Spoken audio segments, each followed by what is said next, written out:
Bismillahirrahmanirrahim. Assalamualaikum warahmatullahi wabarakatuh. Alhamdulillahi rabbil alamin. Wassalatu wassalamu ala nabiyyina Muhammadin wa ala alihi wa sahbihi ajmain. Amma ba'du.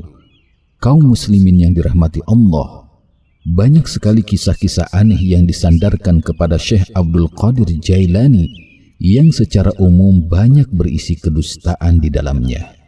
Mereka telah menyebutkan dari Syekh Abdul Qadir Jailani ucapan-ucapan, perbuatan-perbuatan, pengungkapan urusan gaib yang kebanyakannya adalah sikap berlebih-lebihan terhadap pribadi beliau.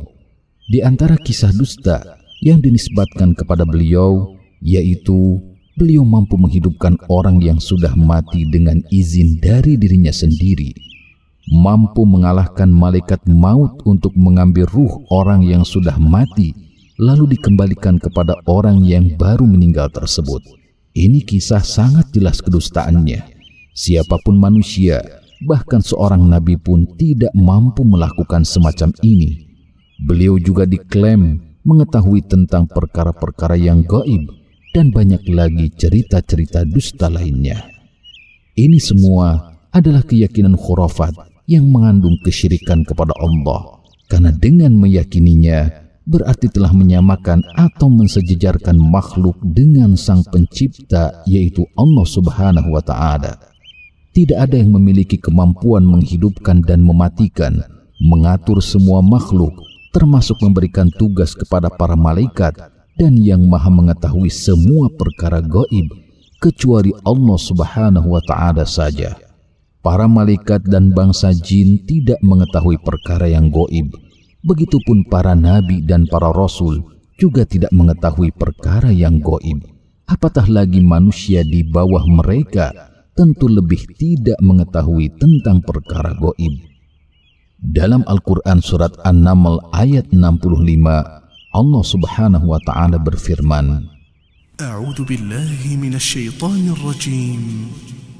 قل لا يعلم من في السماوات والأرض الغيب إلا الله وما يشعرون أيان يبعثون. Artinya, katakanlah Muhammad, tidak ada seorang pun di langit dan di bumi yang mengetahui perkara yang gaib kecuali Allah, dan mereka tidak mengetahui bila mereka akan dibangkitkan.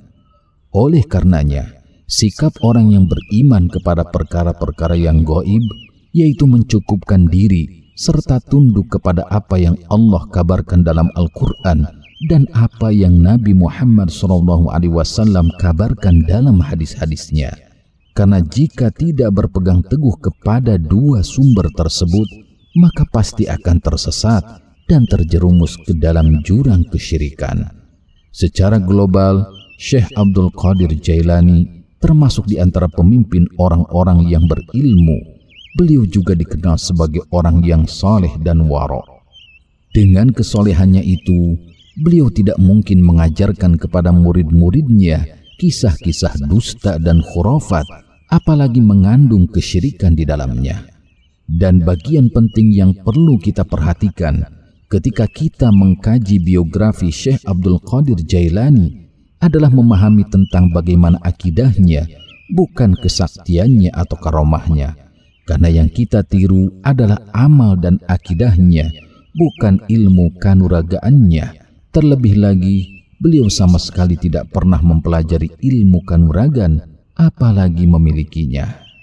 Memang benar beliau memiliki banyak karomah, namun karomah yang beliau miliki bukan karena beliau mempelajarinya, dan bukan juga untuk kita pelajari, tapi murni pemberian dari Allah sebagai bentuk pertolongan dari Allah untuk hambanya yang saleh. Wallahu a'lam. Wassalamualaikum warahmatullahi wabarakatuh.